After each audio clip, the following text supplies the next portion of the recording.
It was the kind of town where nights were quiet and the streets carried whispers instead of voices. The place looked peaceful from a distance, rows of dim houses, a main street that closed by 10, and a silence so still that even the wind seemed to pause before crossing it. But under that stillness, something ugly moved. People there liked to say they knew everyone. The truth was, they only knew the parts that were shown to them.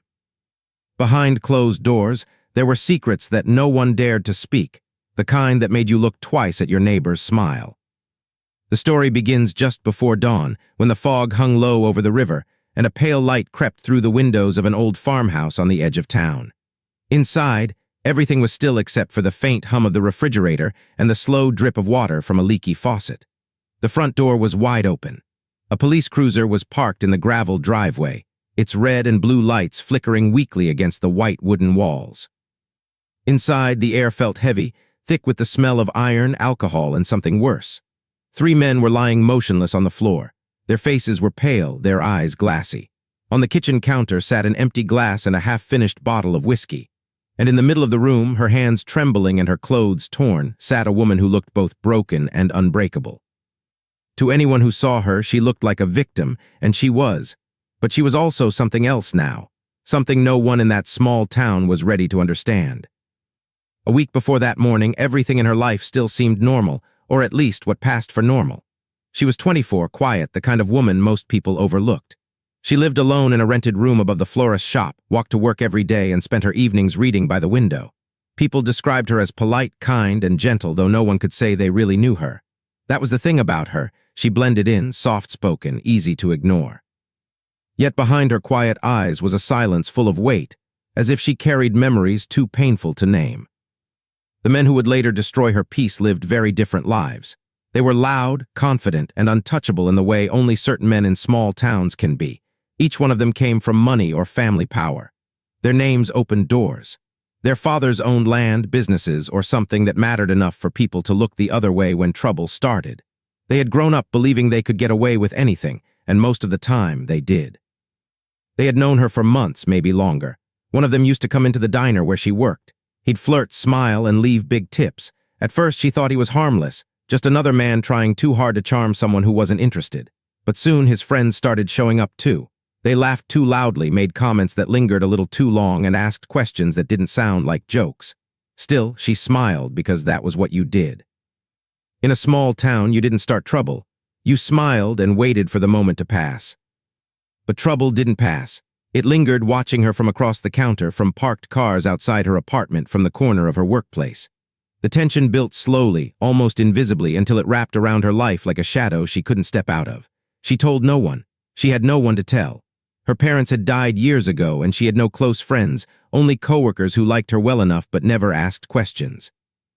That's how it is in small towns. People see but don't see, hear but don't listen. At first, she thought she could ignore them, pretend they weren't there, but they started following her home. One night, she came back to find her door unlocked. Another night, her window was open when she was sure she had closed it. The things they did were small but deliberate, like animals testing the boundaries of fear. She began sleeping with a chair against her door, her phone clutched in her hand, her heartbeat loud in the silence. And then there was that night, the one that would tear everything apart. It was cold, the kind of cold that seeps into your bones. She had finished her late shift and was walking home, her breath rising in faint clouds. The streets were empty, the only sound her footsteps on the wet pavement. She didn't notice the black truck until it was too late. The sound of the engine grew louder, closer, until it stopped right beside her. She tried to run, but hands grabbed her, rough and fast. The world spun, and she was gone before anyone could hear her scream. What happened next would never fully leave that house. Some things can't be spoken without bringing the darkness back with them. By morning, she was back home, alone, bruised, and silent. She didn't go to the police. She didn't tell anyone. She just sat in her room for hours, staring at nothing. There's a kind of pain that doesn't make noise. It sits inside you, cold and patient, waiting for something to snap. Days passed and she went through the motions, work, eat, sleep, but she wasn't the same. Her hands shook when she held a cup. Her eyes looked empty when she smiled. People noticed, but they didn't ask. Maybe they didn't want to know. Maybe they already did. Then came the night before dawn, the night everything changed. No one knew exactly what happened between dusk and sunrise, only that by morning, 3 men were dead and she was sitting in the middle of it all, covered in blood that wasn't hers. The police arrived and she said nothing. just sat there, her eyes steady, as if she had finally reached the end of something. No one in town could believe it. The men had been local heroes, sons of businessmen, churchgoers, family men. The headlines painted her as a monster. But those who had seen her that night, those who looked into her eyes, said there was no madness there, only a deep, endless quiet, the kind that comes after too much pain. In that silence, the whole town began to unravel. People started remembering the things they had ignored, the looks, the laughter, the rumors. They began to see the cracks in the perfect little world they'd built. It was the beginning of the end, though none of them knew it yet. The story of what she endured and what she did next would turn neighbors against each other, tear families apart, and force everyone to face the truth they had tried so hard to bury. By the time the sun rose fully over the farmhouse that morning, the world she knew was gone, and in its place stood something darker, something that would not be silenced anymore. The week after the assault passed in a blur that didn't feel like real time.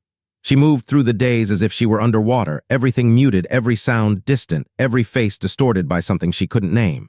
She went back to work 3 days later, though her body ached with every step. She didn't tell anyone what had happened. When people asked if she was okay, she nodded, smiled, and said she was just tired. But something in her eyes had changed. The warmth was gone.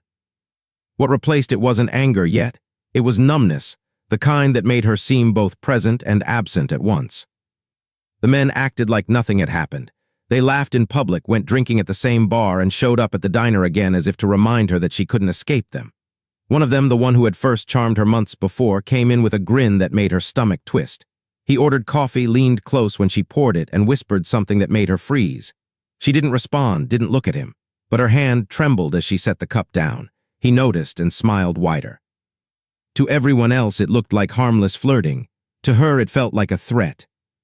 That night, she couldn't sleep. Every time she closed her eyes, she saw their faces, heard their laughter. She kept replaying the night in her head, trying to remember when exactly she lost her voice. At what point had she stopped screaming? Somewhere between fear and fury, she realized that the world wasn't going to save her. The police wouldn't help. The town wouldn't believe her.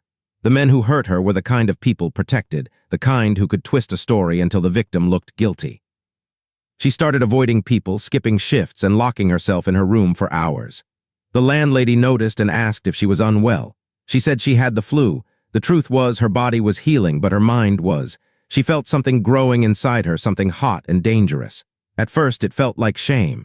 Then it began to change. Meanwhile, the men were beginning to argue among themselves.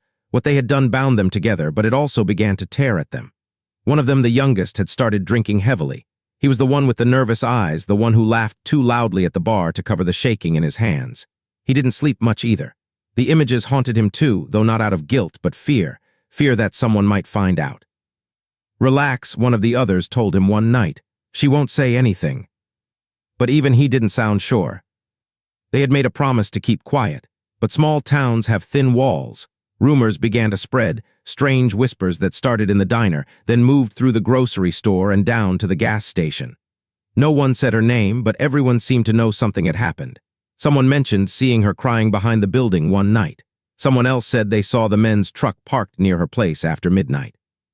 The town didn't confront them. They rarely did. Instead, people looked away when she passed, their faces full of unease. They didn't know what was true, but they knew trouble was brewing. The tension built slowly, like a storm gathering heat.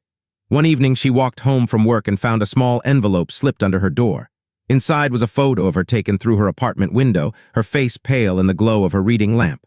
No note, no message, just the picture. She stood there for a long time, staring at it, her hands shaking. Then she burned it over the sink, the ashes swirling in the dim light. That was the night something inside her snapped. She began watching them, not directly, not in the open. She learned their patterns, where they drank, when they drove home, who they met. She started writing everything down in a small notebook she kept under her mattress. Their names, their schedules, their weaknesses. It wasn't revenge yet. It was control. For the first time since that night, she felt like she could breathe again. But as she became more distant, the men grew restless. The ringleader, the one with the easy charm and the arrogant grin, didn't like that she wasn't afraid in the same way anymore. He tried to taunt her again, cornering her behind the diner after closing one night. He leaned close, his breath heavy with whiskey, and said things that made her stomach twist. But this time, she didn't flinch. She just stared at him, her face blank. He laughed nervously, expecting tears or pleading, but she said nothing. When he left, something about her silence unsettled him. That night he called the others. They argued for hours. One of them wanted to leave town, another said they needed to teach her a lesson to make sure she kept quiet. The youngest begged them to drop it.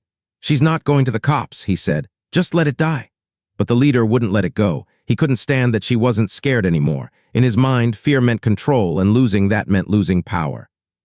While they fought among themselves, she made a quiet decision. If no one else would bring them to justice, she would. Not through the law, not through mercy. In the days leading up to that final night, she changed in ways no one noticed. She moved with calm precision, worked her shifts as usual, and smiled politely. But beneath that calmness was calculation. She stopped by a hardware store and bought a small hammer and a box of nails. She said she needed them for a shelf. Later, she visited a friend from the next town over, a woman who owed her money, and borrowed her old car for a late-night errand. No one suspected a thing. At the same time, the men's lives were beginning to crack apart. The youngest one, drowning in guilt and paranoia, told his girlfriend everything. She didn't believe him at first, until he showed her a piece of jewelry he had taken from the woman that night, something she hadn't realized was missing. The girl broke up with him and went straight to her mother, who told her to stay quiet. "You don't know who you're dealing with," she said. By now, the whole town could feel it. Something was wrong. People whispered in church pews and at grocery aisles. No one said it out loud, but everyone felt the tension pressing down on them. The men stopped going out together. They drank alone now or in pairs, avoiding the eyes of strangers. They knew something was coming, even if they didn't know what. Then came the night before the dawn, the night that would change everything. She had spent the evening packing her small apartment, staring at the clock, her breath steady and slow. On the table lay 3 things: a kitchen knife, a folded note, and a small glass vial filled with clear liquid. Her hands didn't shake anymore. The fear that had once controlled her was gone. What was left was purpose. She knew they would be together that night. They always met at the same farmhouse outside town, a place they used to party when they were teenagers. It was abandoned now except for them. That was where it had happened before. That was where it would end. As she drove through the empty streets, the sound of the tires on gravel was the only thing she heard. The sky was dark, moonless. In her head, she heard echoes of their laughter, the way it used to fill the night like a cruel song. But beneath that memory, there was another sound, her own heartbeat, steady and calm. Inside the farmhouse, the men were already drunk. Empty bottles littered the floor, music played low on a speaker. They didn't hear her at first. She watched them through the open door for a long time before stepping inside. When one of them finally saw her, he laughed. "You lost, sweetheart," he said, but she didn't answer. She just stepped forward, the knife glinting faintly in her hand. What followed was chaos, shouts, stumbling, the crash of glass. When it was over, the music was still playing, but the room was silent except for the sound of her breathing. By the time the police arrived at dawn, the world had shifted. She wasn't the same woman they had ignored for months. She wasn't the victim who kept quiet while the town whispered. She was something else now, something they couldn't categorize or control. The tension that had been building for weeks had finally snapped, and in its place was a strange kind of calm. She sat on the floor among the wreckage, her eyes fixed on the first light breaking through the window. The nightmare was over, or maybe it had just changed shape. In that moment, everything the town thought it knew about her, about them, about justice itself, began to fall apart. The line between victim and killer blurred, and for the first time they all had to face what they had ignored for far too long. That sometimes silence is not peace, it's the sound before the storm. The night air was heavy, thick with the kind of silence that comes before something irreversible. The old farmhouse sat at the edge of the woods, its windows dark and its walls soaked in the memories of things that should have stayed buried. The path leading up to it was narrow, the gravel crunching beneath her shoes as she walked, each step deliberate, quiet, final. The cold wind brushed against her face, carrying the faint scent of rain and smoke. Somewhere in the distance, an owl cried out, low, mournful, and hollow. Inside, faint music leaked through the wooden cracks, some old rock song, slow and lazy. The laughter came next, rough and loud, echoing through the house like ghosts that refused to die. She stood outside the door for a long time, her fingers gripping the handle of the knife tucked inside her jacket. Her heart wasn't racing anymore. It beat slow and steady, like it had made peace with what was about to happen. When she stepped inside, no one noticed at first. The men were too drunk, too loud, their voices overlapping in careless jokes and the slurred confidence of those who had never known fear. The smell of alcohol mixed with sweat and smoke filled the air, clinging to everything. Empty bottles littered the table. A cigarette burned down to ash in an overflowing tray. The ringleader, the one who had smiled at her like she was nothing but a game, saw her first. His face shifted from confusion to amusement. "Well, look who decided to show up," he said, leaning back on the couch, a smirk spreading across his lips. "Didn't think you'd have the guts to come here." She didn't answer. She stepped forward slowly, her boots scraping against the wooden floor. Her eyes met his calm, unflinching hollow. Something about that silence unsettled him. The others turned to look, their laughter fading into a confused quiet. "What are you doing here?" one of them asked. Her voice, when it came, was soft. "You remember this place?" The men exchanged glances, uncertain. The ringleader chuckled, though there was a tremor in his voice now. "Of course we do. You do too, don't you?" Her hand tightened around the knife inside her jacket pocket. "I remember everything." That was when the tension in the room cracked open. The youngest of them, the one who had been drinking more than the rest, stood up too fast, knocking over his glass. "We don't have to do this," he muttered, voice shaking. "Just go home, forget it, please." His eyes darted between her and the others, desperate. But she didn't move. "Go home," she repeated quietly. "You took that from me."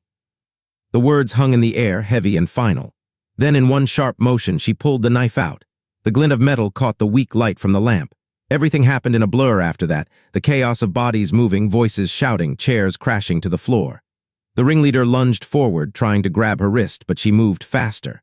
The knife sliced through the air, and his scream broke the silence like glass. The others froze for a heartbeat, watching the blood spill from his side, dark and thick. The sight snapped them into panic.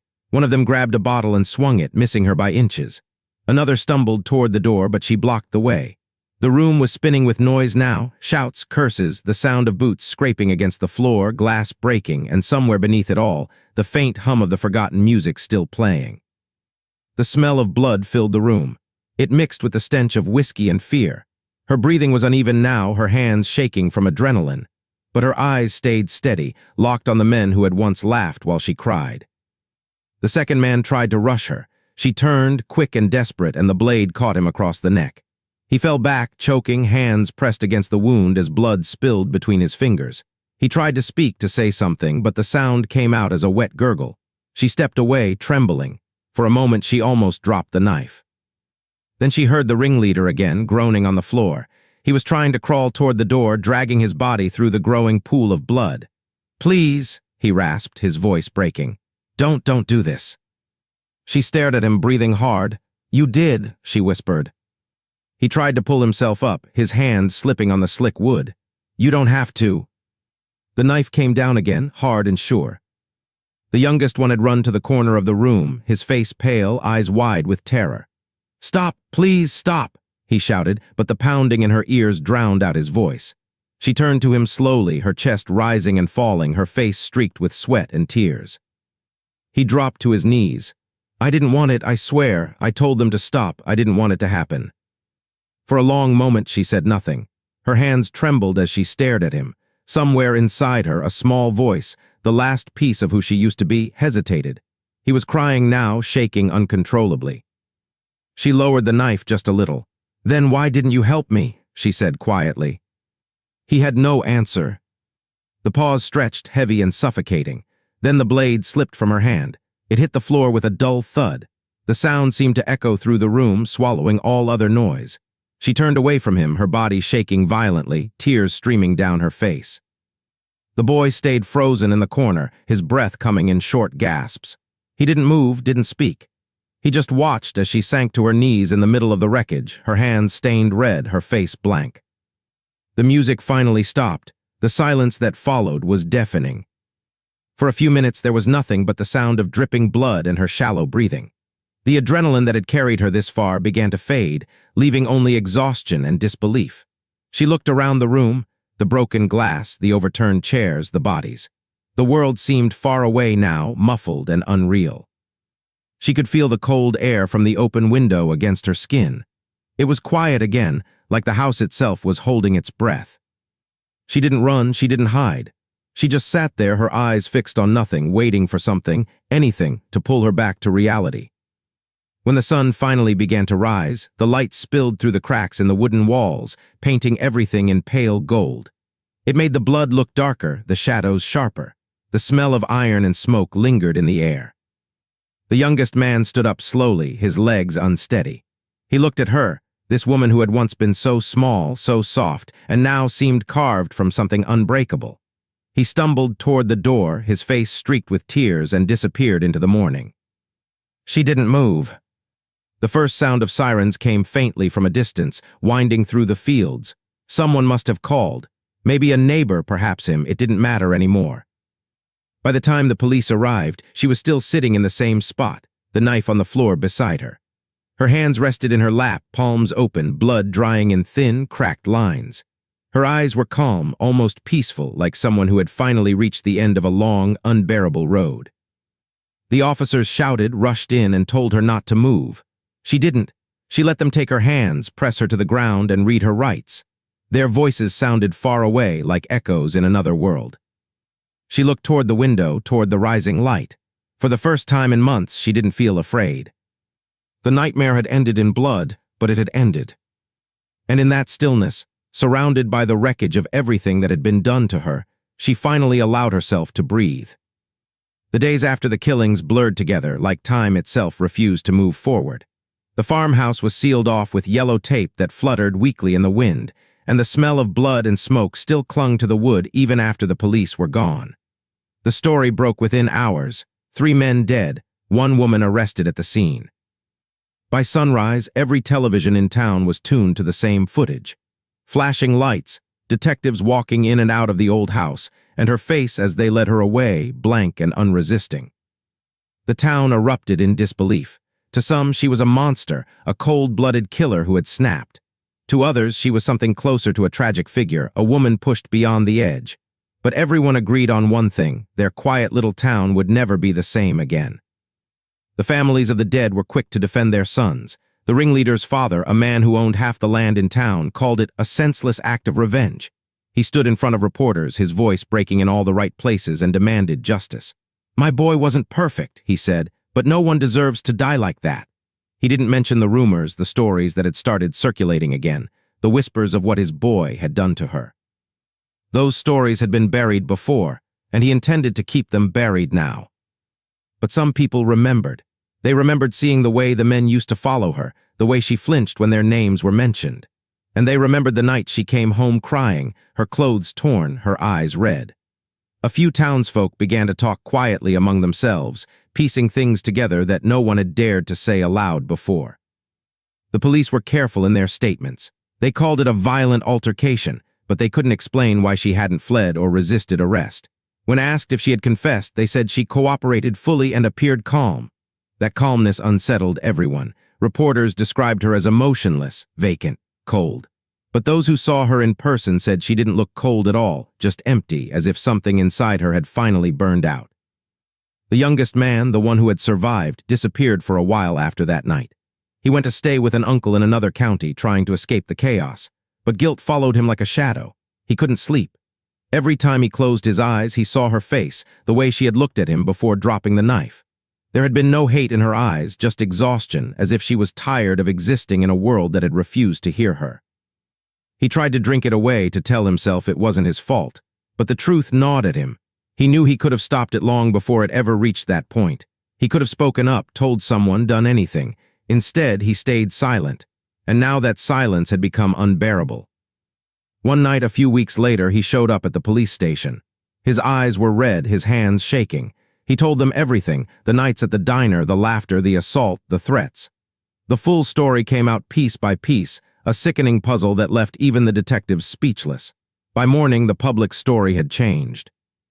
The media turned the narrative around. Headlines shifted from "Local woman murders 3 men" to "Small-town scandal, woman's revenge after assault." News channels started showing old photos of her smiling at the diner, talking about her quiet nature and tragic past. People who had once called her a monster now called her a victim who broke. Some still refused to believe it, insisting she was lying to save herself. Others said they would have done the same thing in her place. The trial took months to begin. She was kept in a county jail, small, gray, and quiet, with bars that cast long shadows across her cell. She didn't talk much. When her lawyer asked her to explain what had happened, she told the story plainly, without emotion. She didn't cry or plead for sympathy. "They took everything from me," she said simply. "I just wanted it to stop." Her lawyer, a woman who had seen too many broken people come through those walls, believed her, but belief wasn't enough. The prosecution wanted to prove premeditation. They showed the knife, the drive to the farmhouse, and the empty vial of sedative they found in her bag.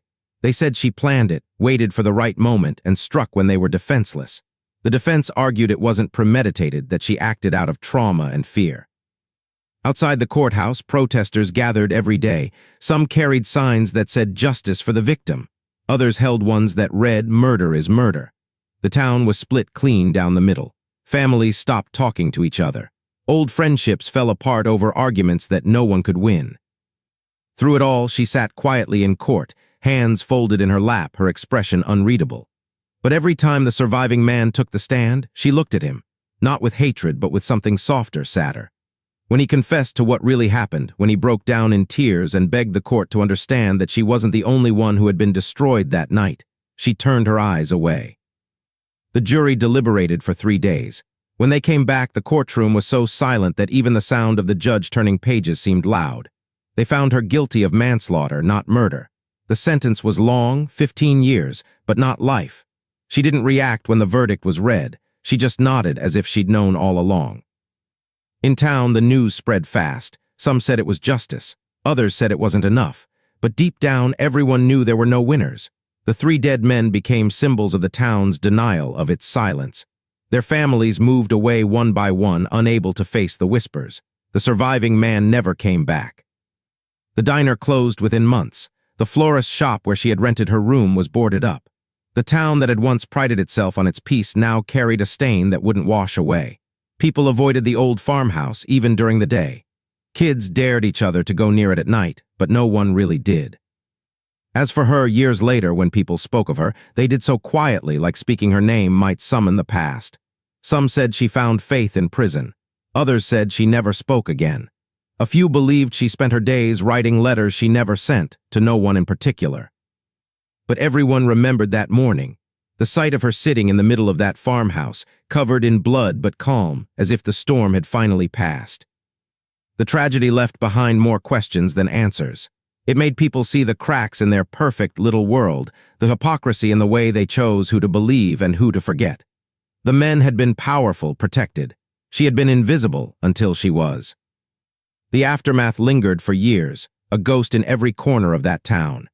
It reminded them that justice, when it doesn't come from the system, finds its own way through human hands, messy, brutal, and unforgettable.